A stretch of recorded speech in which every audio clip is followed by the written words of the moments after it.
Well, turn with me to Psalm 130. And this evening we're continuing our look through the songs of ascent. I think we said at the start of the series that if you want to know the truth of salvation, you turn to a book like Romans in the New Testament, and it tells us in great detail. But if you want to know how it feels like, you turn to the book of Psalms. And so this evening we're going to do that. We're going to turn where the psalmist speaks of his desperate plea, tells us what it feels like, and perhaps helps us to understand salvation in terms of how it works out in our life and how we then work that out as we live. So a very simple psalm. In many respects, you read it through and you kind of got it in one shot. So we won't be adding a great deal, but hopefully explaining a little bit of what it means and how it applies to us. Three very simple points. There's a desperate plea, there's a forgiven fear, and there's an expectant waiting. So firstly then, there's a desperate plea. He says, "Out of the depths I cry to you, Lord. Lord, hear my voice. Let your ears be attentive to my cry for mercy. If you, Lord, kept a record of sins, Lord, who could stand?" I'm sure you know buildings need foundations. If you don't dig down deep enough, if you don't get the foundations right, it doesn't work. Before you build up, you first of all have to dig down. And if the foundations aren't properly constructed, then the building falls. I'm sure we've all seen pictures of the famous Leaning Tower of Pisa. I suspect there's probably a few of us here who've been there and seen it in the flesh, as it were. Well, the leaning apparently was a result of foundations dug just a mere 3 meters into unstable ground. First of all, you have to dig deep enough. And that's true also in God's economy. Before you build up, you first of all have to dig down. You have to go through sometimes some difficult and uncomfortable things. You've got to go through hard lessons.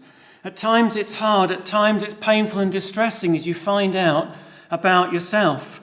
But in God's hands, that is all for the good, because if you don't, it's unstable and it falls.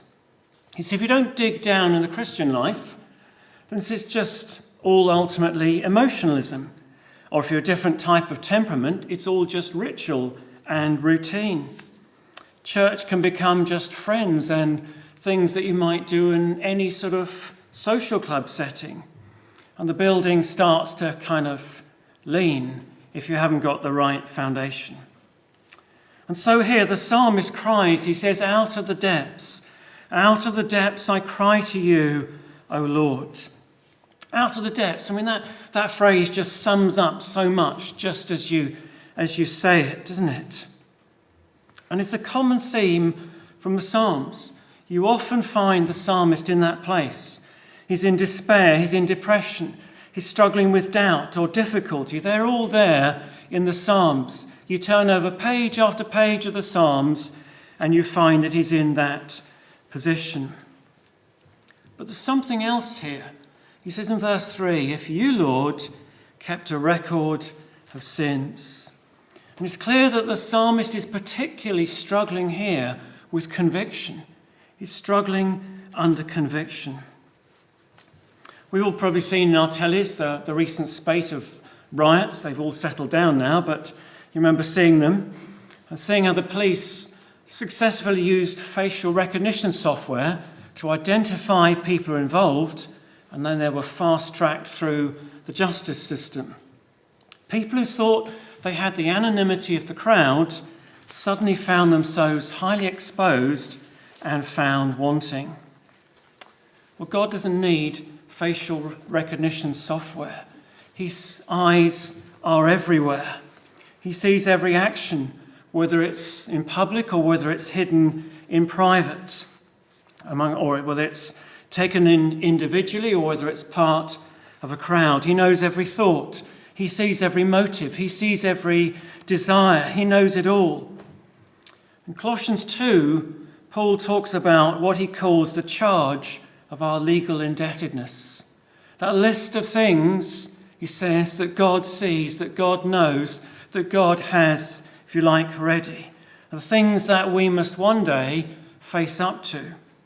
Not before a human judge, but before the judge of heaven and earth.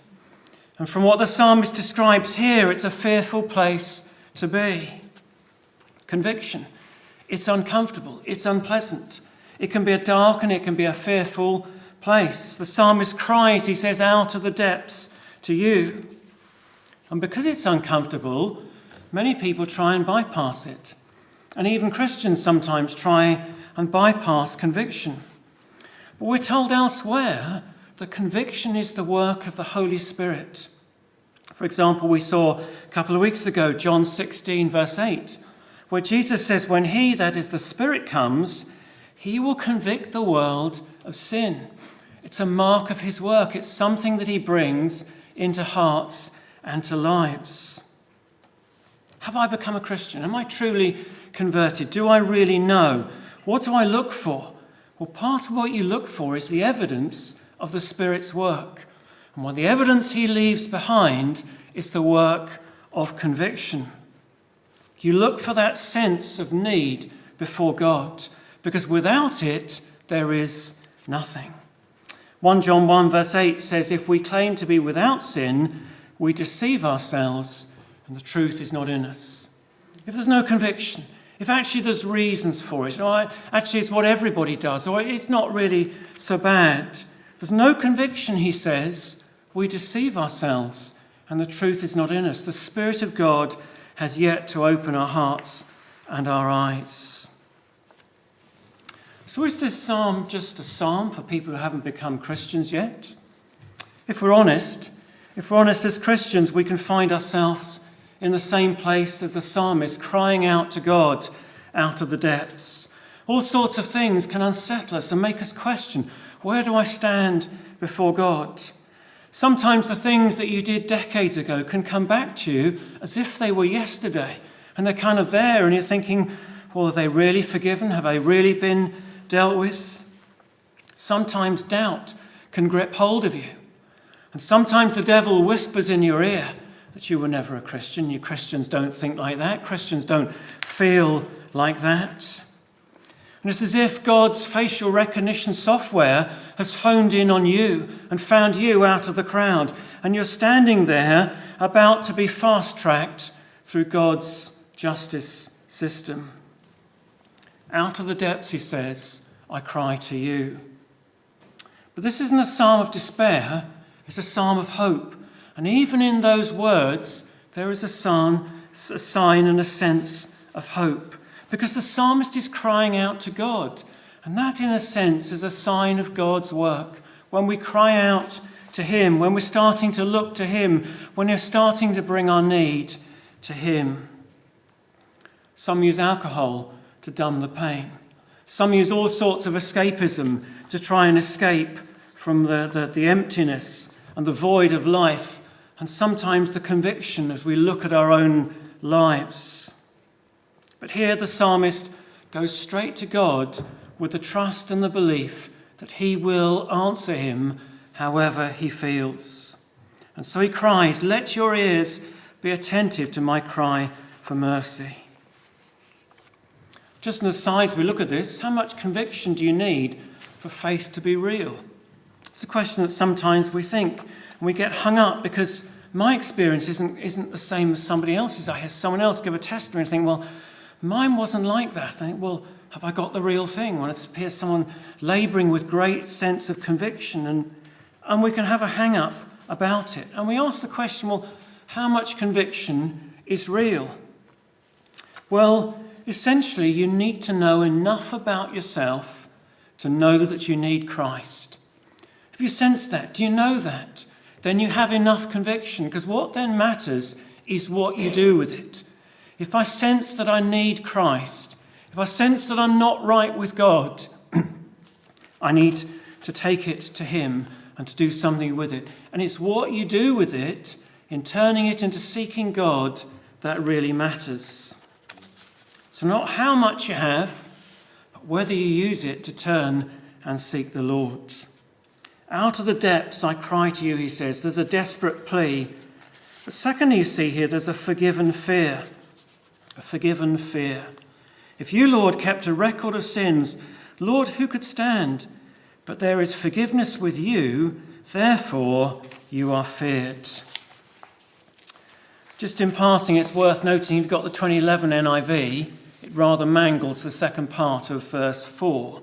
So mine, it says, so that we can with reverence serve you, and it kind of misses the point. The translators obviously didn't like the word fear and felt it conveyed the wrong idea, and so they've taken it out in their translation. But actually the older translations are better. He says, but there is forgiveness with you, therefore you are feared. A forgiven fear. So if you're talking with someone, maybe in a work context or something like that, and you're wanting to get them to agree to something, and they appear to be saying all the right things, and they say the yes, and then it's yes, but. And you know from that the but means something important, and so it's kind of like, well, hang on a second, but what? Come on, spit it out, what do you mean? Because clearly they're not really with you. Not really with you. Verse 3 says, if you, Lord, kept a record of sins, who could stand?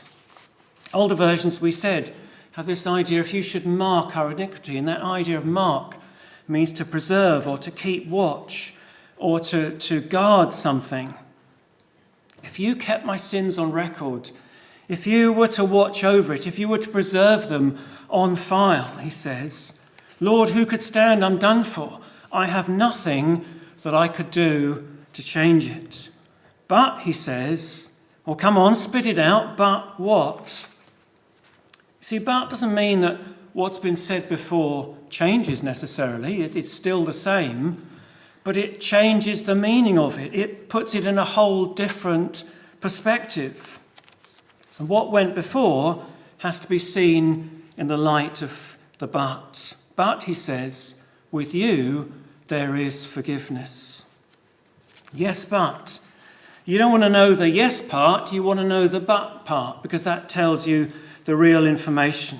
But, he says, there is forgiveness with you. The great preacher Lloyd Jones used to say that the Christian message could be summed up in two words, but God. You understand what you were, but God, he says, who is rich in mercy, and so on. So the great judge of heaven and earth makes a declaration. There is forgiveness with you, says the psalmist. And the writer and preacher F.B. Meyer picked it up and says, when God once speaks forgiveness, it can never be unspoken. He says fear and doubt and misgiving may question it, but they cannot revoke it. So if you're a Christian, once you've tasted forgiveness, it is yours. There is forgiveness with you.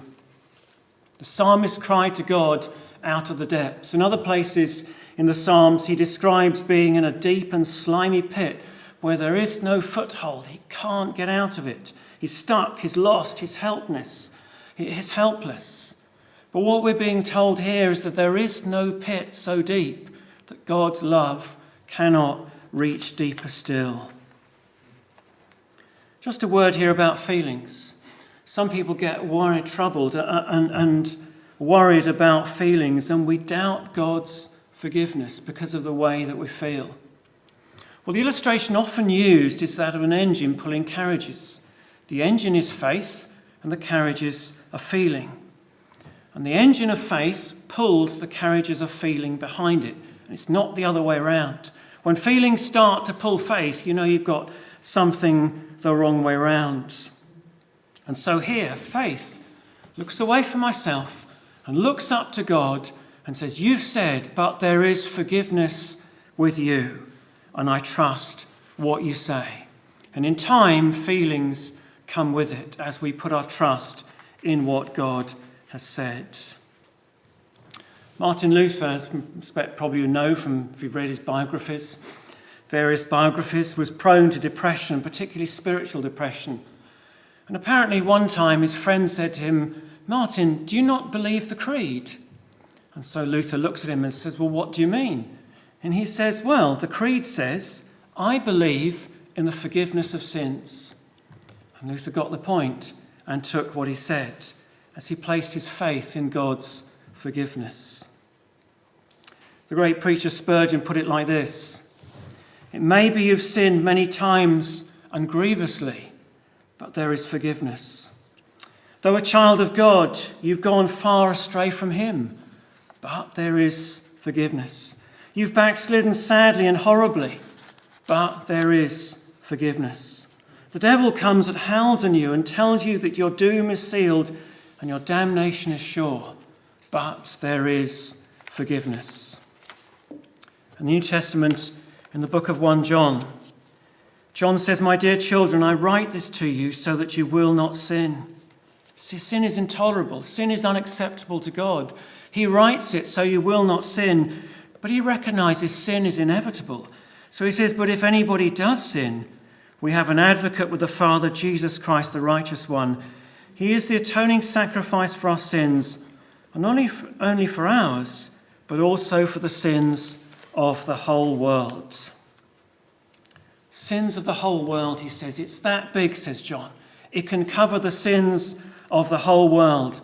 If it's big enough for that, then it's big enough for you, and it's big enough for me. Whatever we may have thought, said, done, not done, whatever our record may be, it is enough.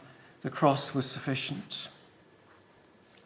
And the psalmist then says, he says, "Lord, who could stand? But there is forgiveness with you. Therefore you are feared." Therefore you are feared. Fear. It's a strange word in Christian vocabulary because it means different things. There's a guilty fear. And the guilty fear is what the psalmist senses as he cries to God out of the depths. But there's also a forgiven fear. You see, we move on from the guilty fear. We leave it behind at the cross as we realize that God has dealt with those things that make us guilty before him. We move on from it, and the forgiven fear is a fear that stays. It is because I've been forgiven, says the psalmist, that I fear. Therefore, you're feared. If we've dug down deep in the Christian life, if we've sensed where we stand before God, and we've then tasted and known God's forgiveness, then there's that sense of awe and wonder at the great God of heaven and earth who stooped to do these things for me at such great cost. It's a forgiven fear. Some people think the church should have a tame God. You know, a God with no sense of challenge or authority, politically correct in every way, tolerant, accepting. And some sections of the church are duly obliging. And it's very easy for our thinking to degenerate that way, to quickly fall into that way. A forgiven fear. The great danger of the Christian life is that we get things the wrong way round. The forgiven fear, the guilty fear. So on the one hand, we forget the forgiven fear and we're complacent. God is no longer the undisputed king of our hearts and lives. Churches become places of politics or social events and little more. And praying's no longer central because actually I can do it in my strength, that's okay. But at the same time, we can have all sorts of unnecessary fears that we should have left behind at the cross, where God tells us that there is forgiveness. You see, a forgiven fear keeps God in his rightful place, King of the universe, greater than I can ever imagine, whose eyes are too pure to look upon evil, and yet he has stooped to me. He has stooped to hear my cry and forgive my sin. So there's a desperate plea, there's a forgiven fear, but thirdly, there is an expectant waiting. Where the psalmist says, "I wait for the Lord, my whole being waits, and in his word I put my hope.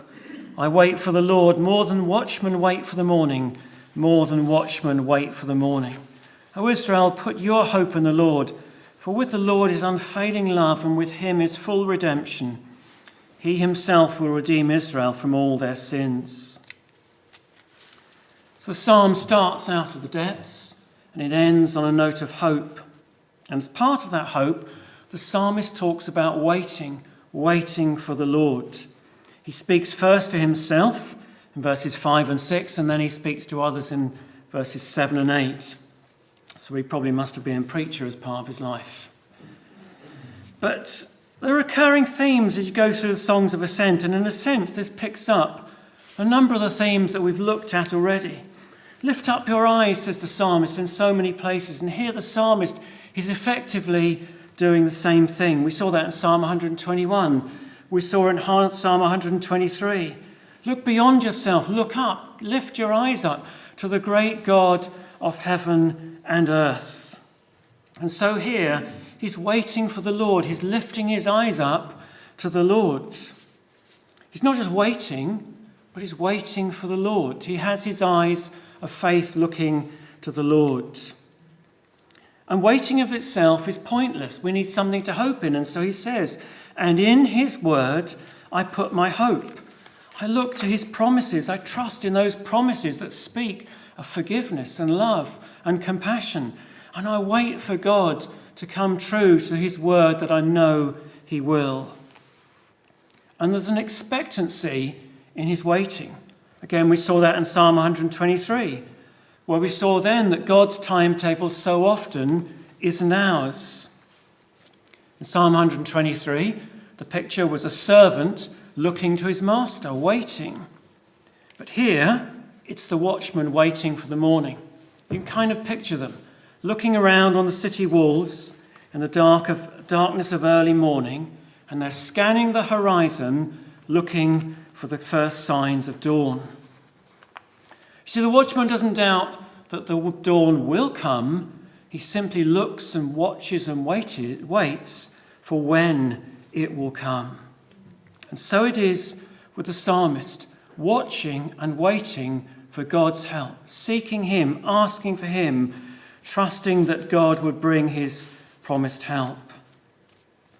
In verse 5, he says, I wait for the Lord, my whole being waits. You see, there's a desire there, there's an expectancy, there's a hope, just like those watchmen looking out for the morning. And sometimes God does keep us waiting. Some of you here will remember Richard Allen, who came here on and off. I knew him at Pownor Baptist, where he came fairly regularly. It was a bit erratic on and off, but good old Richard. But he was baptised at Pownor, and I remember listening to his testimony quite a good few years ago now.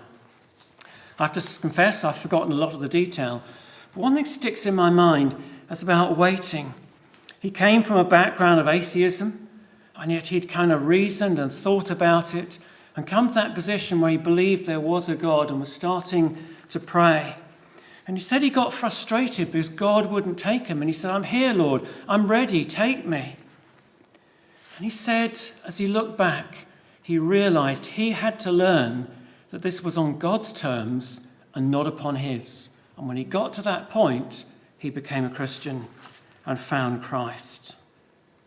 And so often that is repeated throughout our Christian lives. So often God keeps us waiting for a reason, keeps waiting for his time for a reason. Sometimes he does it to make sure that we understand his rightful place in our lives. If we could sort of click our fingers and God came running every time instantly, I think we'd quickly forget who's the Lord of my life as I become the master and call upon my servant to come and serve me. And sometimes God keeps us waiting so we get the right perspective between us and him. Sometimes he does it to deepen our trust in him, so that as we wait and as we have to exercise faith, we are stronger for it, and our faith is stronger afterwards when he answers our prayers. And sometimes it helps us see something of ourselves and our wrong attitudes and our behaviours and the way that we perhaps think about others. And sometimes we have to taste the depths a little bit longer than we want to in order to see something of ourselves. But waiting must always be expectant. It's always looking, it's always trusting, it's always believing that God will answer. I wait for the Lord, he says, more than watchmen wait for the morning. Morning will come. So too, says the psalmist, so too, more so in fact, will God answer my prayers. And to emphasize the point, he repeats it again, more than watchmen wait for the morning. Psalm 30 says his anger lasts only a moment, but his favour lasts a lifetime. Weeping may stay for a night, but rejoicing comes in the morning. And so the psalmist would exhort us to trust. Israel, put your hope in the Lord, for with the Lord is unfailing love, and with him is full redemption. He himself will redeem Israel from all their sins. He exhorts us, lift your eyes to heaven. Look at my example and trust from me. Look up, expect that this great God has your best interests at heart. He says he himself will redeem Israel from all their sins. And of course that happened at the cross. It is fulfilled as Jesus hangs as a condemned criminal, as he enters into those depths on your behalf and mine. And as he cries to God out of the depths, my God, why have you forsaken me? And yet he is forsaken in the depths in order that we might not be. He suffered for our sins. He went there so that we might not have to, so that we could say, but there is forgiveness with you.